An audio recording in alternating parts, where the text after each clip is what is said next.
Olá, tudo bem? Aqui é o Luiz e vamos começando o terceiro episódio da nossa série sobre redução de taxas de transação em Smart Contract Solidity, o famoso custo de gas. Nós já falamos sobre complexidade de algoritmos no episódio 1, já falamos sobre armazenamento no episódio 2, e nesse terceiro episódio eu quero falar com vocês sobre tipagem e storage slots. Dois assuntos aí bem ligados à declaração e uso de variáveis de estado. Então, se você quer masterizar esse conceito e de quebra reduzir aí o custo de gas das suas transações, esse vídeo aqui vai te ajudar.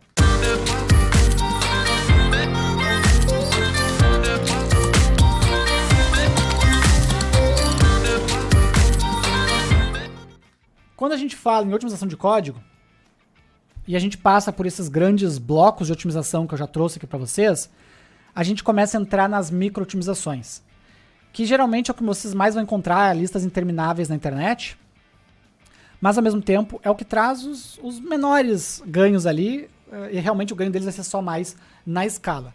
Então eu não quero me focar muito hoje em micro-otimizações, mas trazer um conceito importantíssimo ligado a elas, que são os storage slots. O que são as micro-otimizações mais comuns? Vocês vão ver o seguinte. Escolha bem os seus tipos de variáveis. Essa é a dica mais comum.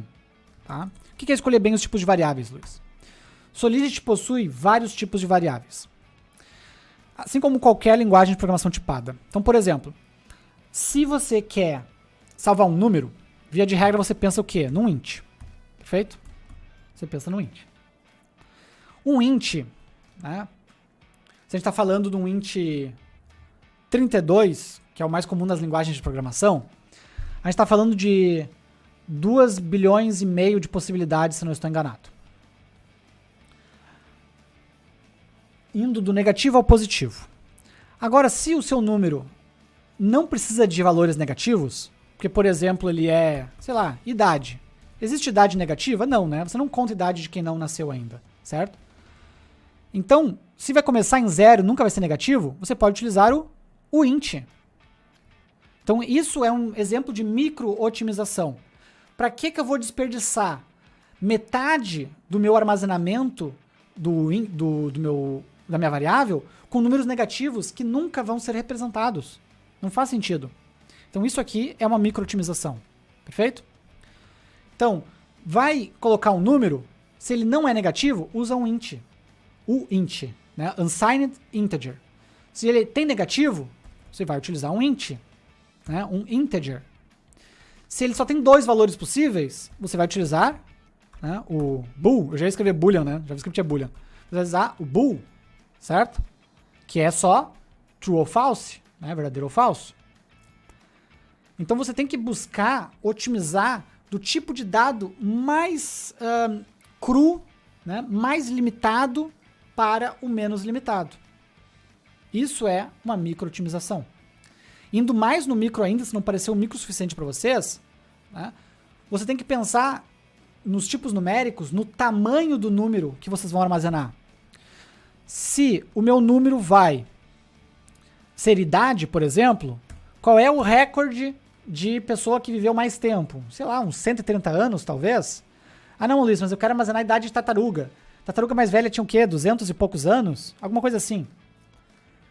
Se eu vou armazenar até o número 200 e alguma coisa, eu não preciso de um uint 32. Porque eu estou falando aqui de bilhões de possibilidades. 2 bilhões e meia, se não estou enganado. Então, eu posso utilizar, por exemplo, um uint 8. O que é esse número aqui? É o número de bits da minha variável. 8 bits me permite armazenar num uint, me permite armazenar de 0 a 255. Eu vou poder ter idade de 0 a 255. Que para um campo de idade, daí sobra. Correto? A não ser que seja a idade das pirâmides do Egito, né? A idade de pessoa, daí sobra. Então você fazer esse dimensionamento é uma micro-otimização. Né? Quando você escrever isso no disco, vai consumir 8 bits, certo? A escrita dessa informação. Se você for ler do disco, vai consumir 8 bits da memória, essa leitura, certo? E daí, correlacionando com a tabela de custos, vocês conseguem entender que isso vai ser mais barato do que, por exemplo, você utilizar um int 256, que eu estou falando de 256 bits, certo? Uma palavra muito maior sendo armazenada em disco ou em memória. Então esse tipo de decisão, é legal a gente já saber o básico dela, sempre aplicar dentro do possível, mas ela é uma micro-otimização. Em contratos pequenos ela não vai fazer qualquer diferença, ela vai fazer diferença em contratos em que as funções leiam e escrevam muitas vezes esses dados, ou que as funções sejam chamadas muitas vezes por muitos usuários, aí começa a dar um ganho significativo. Perfeito? Esse é um exemplo de micro-otimização. Então, primeiro passo, estuda os tipos de dados básicos, certo?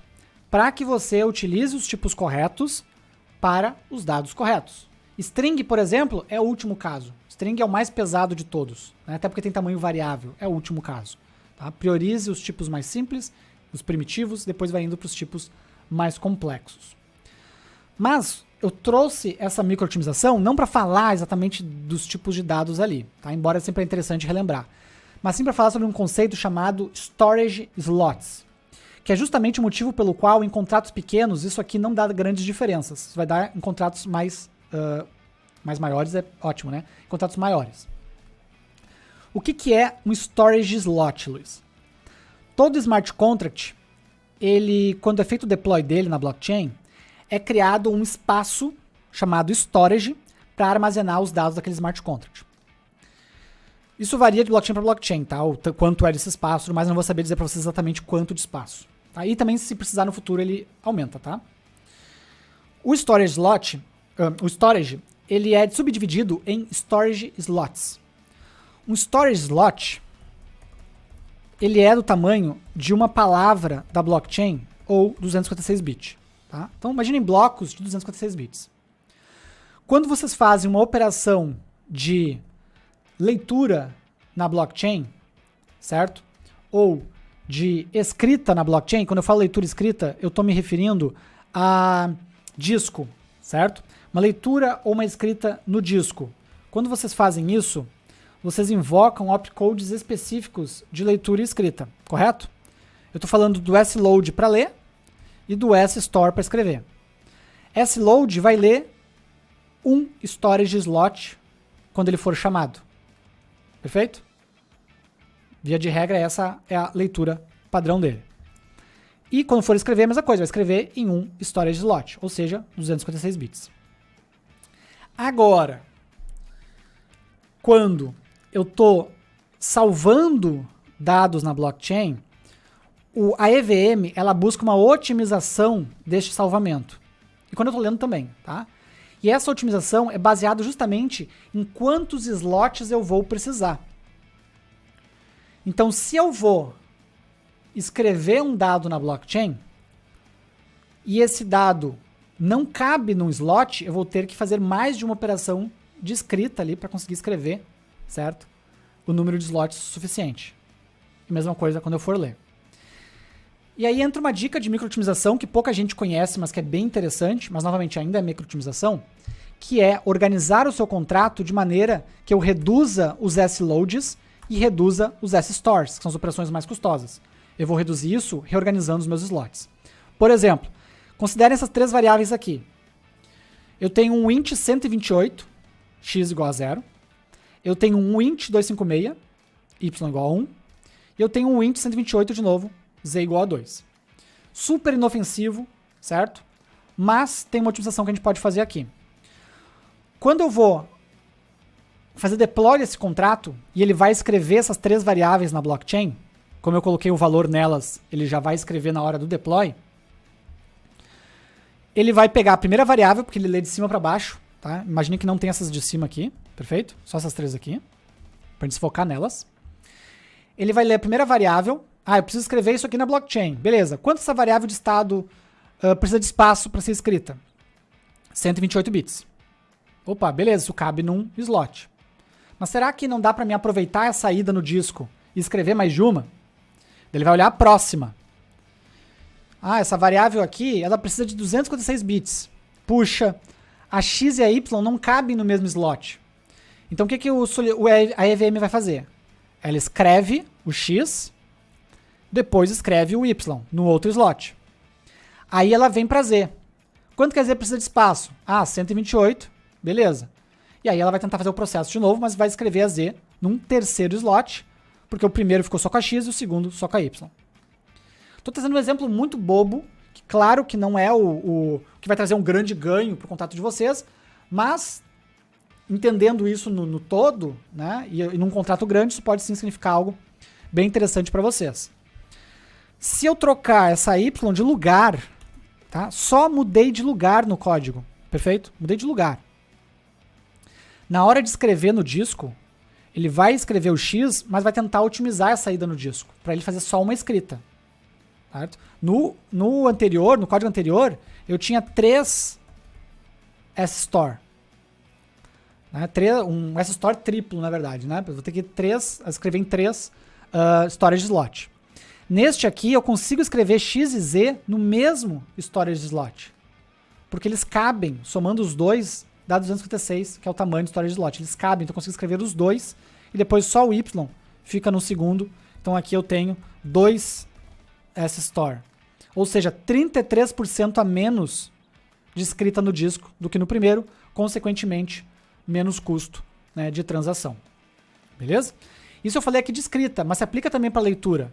Porque o S-Load, que é a operação de leitura no disco, ele também vai tentar otimizar a ida no disco. Se o meu algoritmo ele precisa de X e de Z, e eles estão escritos no mesmo storage slot, quando eu vou buscar o X, eu já trago o Z, né, na mesma ida no disco, né, eu tenho uma economia na leitura também. Perfeito?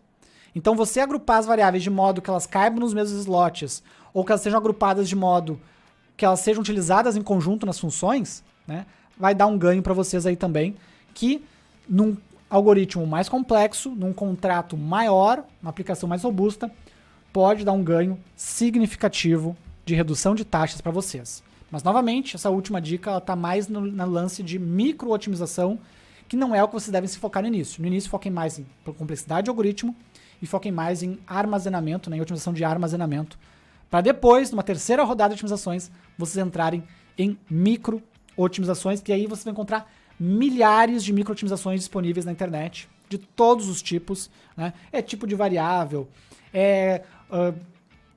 parâmetro de função, né? Você utilizar memory, call data, storage, isso é uma otimização, né?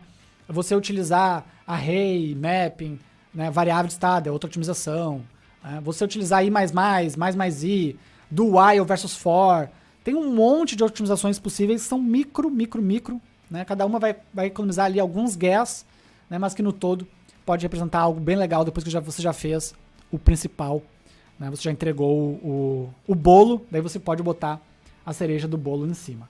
Beleza? E aí? Já conhecia o conceito de storage slots e como que era tudo organizado? Aprendeu alguma coisa nova? Ficou com alguma dúvida? Deixa aqui embaixo nos comentários e vamos nos ajudar uns aos outros. Agora, se você gostou do material, eu vou pedir o seu like, retribuição ao meu trabalho aqui na plataforma e recomendar que você se inscreva no canal para não perder os próximos episódios sobre este assunto. Combinado? Então, um abraço e até o próximo. Valeu!